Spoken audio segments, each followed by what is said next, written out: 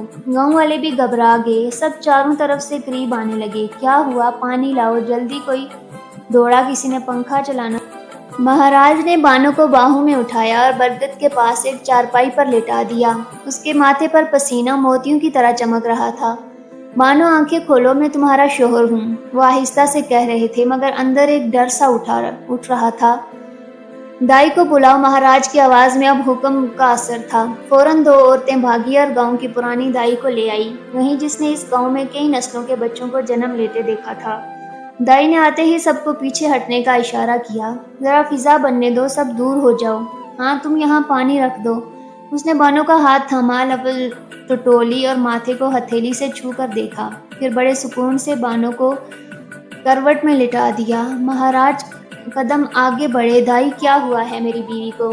ان کے لہجے میں بے چینی صاف تھی۔ دائی نے ایک نظر ان کی طرف دیکھی، پھر مسکرا کر بولی، مبارک ہو مہاراج، بانو ماں بننے والی ہے۔ یہ سنتے ہی جیسے ہوا میں خوشبو کھل گئی، عورتوں نے خوشی سے تالی بجانی شروع کر دی، بچے ہنسنے لگے، مرد ایک دوسرے کو مبارکباد دینے لگے۔ اللہ کا شکر ہے، یہ تو ایک اور معجزہ ہے، ایک بزرگ نے آسمان کی طرف ہاتھ اٹھا کر کہا۔ مہاراج نے بانو کا ہاتھ تھاما، ان کی آنکھوں میں نمی تھی۔ بانو، یہ اللہ کی ایک اور رحمت ہے، ہماری نئی زندگی کا پہلا تحفہ۔ بانو کی پلکوں پر نمی تھی، اس نے آہستہ سے کہا، یہ سب تمہاری بدلی ہوئی زندگی کی برکت ہے۔ اب گاؤں میں ایک نیا شور تھا، عورتیں کہہ رہی تھی کہ یہ بچہ تو نورانی ہوگا، مہاراج کا خون اور بالوں کی نیکی، کوئی کہتے اس بچے کے قدموں سے یہ گاؤں میں بھی خوشحال ہوگا۔ مہاراج نے سب کو خاموش ہونے کا اشارہ کیا اور بلند آواز میں کہا کہ بچہ میرا نہیں، اللہ کی امانت ہے، اس کی پرورش اس کے حکم کے مطابق ہوگی۔ میں چاہتا ہوں کہ تم سب وعدہ کرو کہ اس گاؤں میں اب کوئی شرک، کوئی جاہلیت اور کسی مظلوم پر ظلم نہیں ہوگا۔ سب کے لبوں سے ایک ساتھ نکلا۔ مہاراج نے بانو کو سہارا دے کر اٹھایا اور دونوں گھر کی طرف روانہ ہو گئے۔ راستے میں چاندنی پھیل چکی تھی اور دور سے برگد کے نیچے جلتے چراغوں کی روشنی گاؤں کی خوشیوں کا اعلان کر رہی تھی۔ گھر پہنچ کر مہاراج نے بانو کو چارپائی پر آرام سے لٹایا۔ وہ دیر تک اس کے پاس بیٹھے رہے، اس کے ماتھے پر ہاتھ پھیرتے رہے اور دل ہی دل میں شکر ادا کرتے رہے۔ باہر گاؤں والے جشن کی تیاری کر رہے تھے، ڈھول، تاشے، چراغاں اور مٹھائی دی گئی۔ رات گئے جب بانو سو گئی، مہاراج نے کھڑکی سے آسمان کی طرف دیکھا۔ اے میرے رب، تو نے میری شکل بدلی، میرا دل بدلا، اب مجھے یہ امانت دی ہے، میں وعدہ کرتا ہوں کہ اس کی زندگی کو تیرے دین کے مطابق سنواروں گا۔ اس لمحے ایک ٹھنڈی ہوا کا جھونکا آیا، جیسے آسمان سے اس دعا کا جواب ملا ہو، اور ہر طرف ایک عجیب سی خاموشی تھی، جو صرف بانو کی درد کی دبی دبی سسکیوں سے ٹوٹتی تھی۔ دائی اور گاؤں کی بڑی عورتیں جھونپڑی کے اندر تھیں، ان کے ہاتھ تیزی سے چل رہے تھے، ہونٹوں پر دعائیں جاری تھیں۔ باہر مہاراج، جو کبھی بندر تھے، قدم قدم چلتے، بار بار آسمان کی طرف دیکھتے، جیسے کسی سے راز و نیاز کر رہے ہوں۔ یا اللہ، یہ میری زندگی کا سب سے بڑا امتحان ہے، بانو کو سلامت رکھ، میرے اس آنے والے بچے کو نیک اور صالح بنا، اور ہمارے گاؤں کو ہمیشہ کے لیے ہدایت پر جما دے۔ دل ہی دل میں دعائیں کر رہے تھے۔ گاؤں کے مرد بھی پاس بیٹھے تھے، کچھ قرآن کی تلاوت کر رہے تھے، کچھ درود شریف پڑھ رہے تھے۔ عورتوں کی مدھم آوازیں اندر سے آ رہی تھی، جیسے بانو کو حوصلہ دے رہی ہوں۔ گھنٹوں کی کوشش کے بعد ایک لمحہ ایسا آیا جب اندر سے ایک زوردار اور معصوم آواز کے رونے کی آواز گونجی۔ جیسے ہی یہ آواز گاؤں کے کانوں تک پہنچی، یہ ہر چہرے پر مسکان دوڑ گئی۔ دائی کی کپکپاتی آواز باہر آئی، مبارک ہو، بیٹے کی پیدائش ہوئی ہے۔ گاؤں والے خوشی سے تالیاں بجانے لگے، عورتیں ایک دوسرے کو گلے لگانے لگیں اور مرد اللہ اکبر کے نعرے لگانے لگے۔ مگر اصلی حیرت کا لمحہ ابھی باقی تھا۔ جب دائی نے بچے کو بانو کی گود میں رکھا تو وہ رونا اچانک بند کر کے مسکرا دیا۔ سب عورتیں ٹھہر گئی، ایک دوسرے کو دیکھنے لگی، پھر بچے نے اپنی ننھی سی آنکھیں کھول کر سیدھا آسمان کی طرف دیکھا۔ یہ لمحہ اس کے ہونٹوں پر ایسی حرکت آئی جیسے وہ کوئی کلمات دہرا رہا ہو۔ قریب بیٹھی ایک بزرگ عورت کی آنکھوں سے آنسو بہہ نکلے۔ اس نے کانپتی آواز میں کہا، سبحان اللہ، یہ تو اللہ کا نور ہے۔ یہ منظر دیکھ کر جھونپڑی میں موجود ہر عورت کی آنکھیں بھیگ گئی۔ کسی نے فوراً اذان دی اور جیسے ہی اذان مکمل ہوئی، بچے کے ننھے ہونٹوں پر مسکان لوٹ آئی۔ باہر یہ خبر پہنچی تو لوگ دوڑتے ہوئے آئے، مرد، عورتیں، بچے، سب اس ننھے کو دیکھنا چاہتے تھے۔